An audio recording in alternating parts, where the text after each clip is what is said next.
So we are currently in my son's bedroom right now. I'm trying to do this video really quick because he is currently sleeping, but essentially his birthday is coming up, and I know I've been getting questions about this topic, I guess you could say, a lot in regards to how we operate when it comes down to gifting. So I figured, why not just do a video on this topic? So let's get into this video.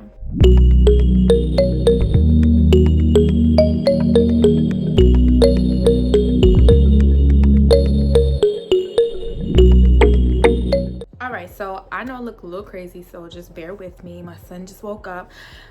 So we're gonna just try to breeze through this video really quick before he comes barging in. But essentially, as you can tell by the title of this video is all about everything mindful when it comes down to gifting.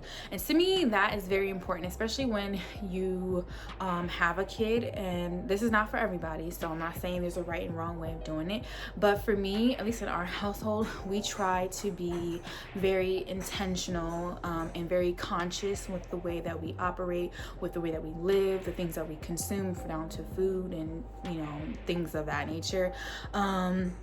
And so that also ties into just even like the way that we are with the gifting. So even just going back to when I created my baby registry, I used the site Baby List, and because I was able to link Amazon, Target, and a bunch of other sites to that one site, which I thought was great.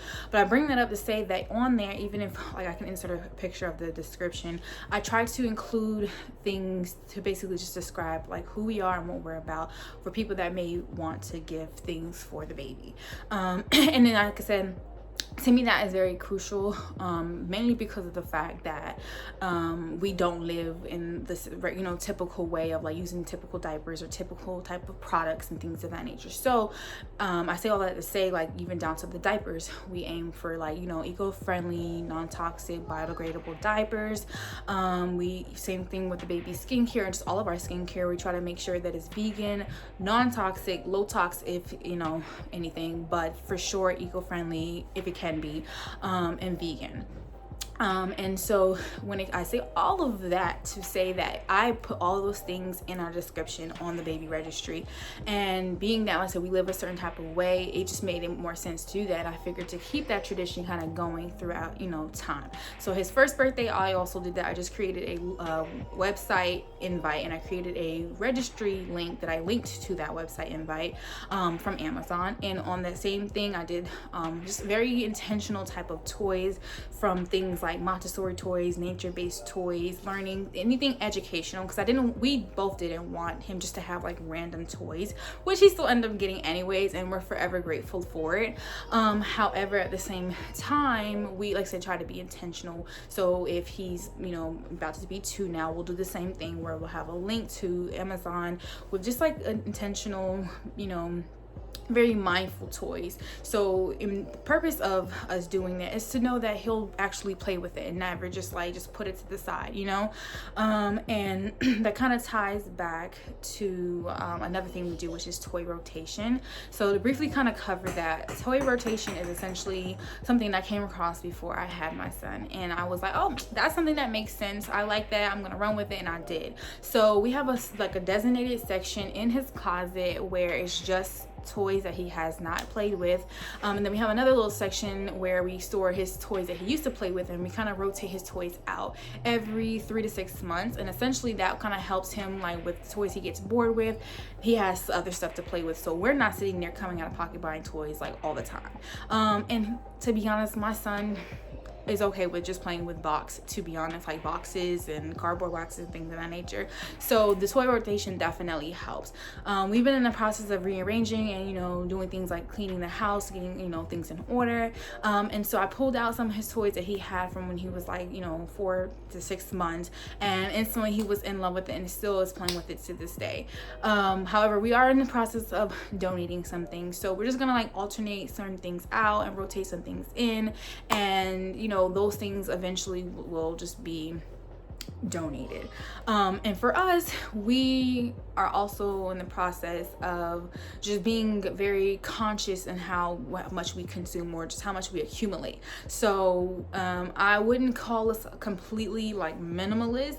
I would say maybe we're more essentialist, like we like to focus on things that are essential. However, tying back to the main point of the video, people like to, you know, still buy things for our child, and we don't want to deprive him of that. People want to still gift him things, especially on his birthday and Christmas, which is fine. But we're not like into the whole like, oh, it's Superman, let's get him a Superman car. Oh, we're into, you know, he's into cars, which he is, so we're gonna go get him a whole car bed set and just things of that nature. No. Not to say that we won't buy him like little cars and things of that nature or whatever the case may be, but just in general, like how we gift is more or less like gender neutral, things that, like I said, are educational based, things that don't have like the big brand logos and things of that nature.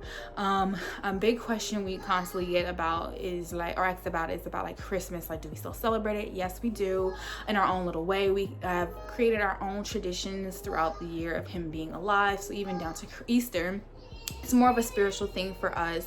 But instead of the whole Easter bunny thing, we did an Easter egg thing, because I mean, realistically, bunnies don't like eggs. We did a carrot hunt. So not only was that like a sensory activity, but he really enjoyed it. I'll probably have to like insert maybe a clip or something like that or pictures of the little Easter egg hunt. But he didn't, I mean, the Easter carrot hunt, I should say, he really enjoyed that. So even with Christmas, like, to me, I'm not gonna lie to y'all, it's very nostalgic. So I truly still like to decorate, still like the tree idea, still like the idea of Santa. But you know, as he gets older, it'll definitely be something that we will go into very consciously and explain to him like our thoughts, our, you know, opinions and beliefs on everything with that. And you know, as he gets older, make that decision on, you know, within himself what he wants to do. But yeah, that's pretty much what I wanted to talk about with that. And essentially, mindful gifting is just knowing the person and just knowing what the person likes, what they don't like. So for me, if I am, you know, my birthday's coming up, so if my partner wants to get me something, he knows that I'm not materialistic whatsoever. I like material things, don't get me wrong, but I am more of like a memories experience type of girl. So he would pay for an experience, or it doesn't even have to be like something he pays for. We can go somewhere nice, like, you know, a picnic in a park, and just, it's like the thought that counts, and that would mean more to me than getting like a Louis bag. And that's just me. My son is obsessed with cars right now, and he's obsessed with the moon. Every time it's like about to get dark, he'll point to the sky and say moon, moon, moon. So it just tied in perfectly with his birthday theme of this year. It's going to be to the moon. It says he'll be 2 this year. So like I said, it's just being the matter of being mindful and conscious about everything, and just kind of like knowing your child. And so even with that, you know, I did a lot of research when my child was born of just even the ways of like teaching him and learning. Like when your child is like a few weeks old, they don't see nothing but, they don't see in color, they only see like black and white. So it was very important for us to have those like black and white like little baby books that like literally had like the high contrast colors for them to start to see, and you know, in that way. And so like I said, just as you know, time goes on and as the child gets older, you'll know based on your child like how to operate, how to go about certain things. But yeah, I just kind of wanted to touch on that because like I said, we have gotten questions about that. I covered toy rotation, I covered or briefly covered the whole mindful gifting side of things. I feel like I'm missing a few things, so definitely comment down below if you guys have any questions at all. If you have any thoughts, questions, opinions, or whatever, please comment it down below. If you want more of an in-depth version of this, I can definitely do that, and it may be a part 2, so definitely just stay tuned for that. And thank you guys again so much for watching. I hope you truly enjoyed this video. Definitely give this video a thumbs up because I know it lets me know to make more content like this. As always, I'll be sending you guys light and love, and I'll see you guys in the next video.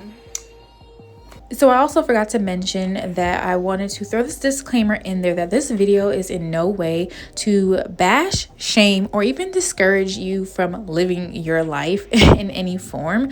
This is just what works for us. We just wanted to, or at least I wanted to share and shed some light on mindful gifting and toy rotation. And if this is for you, great. If this is not, then that's also great. So yeah, I just hope that this video helps you in any way possible, and I'll see you guys in the next video.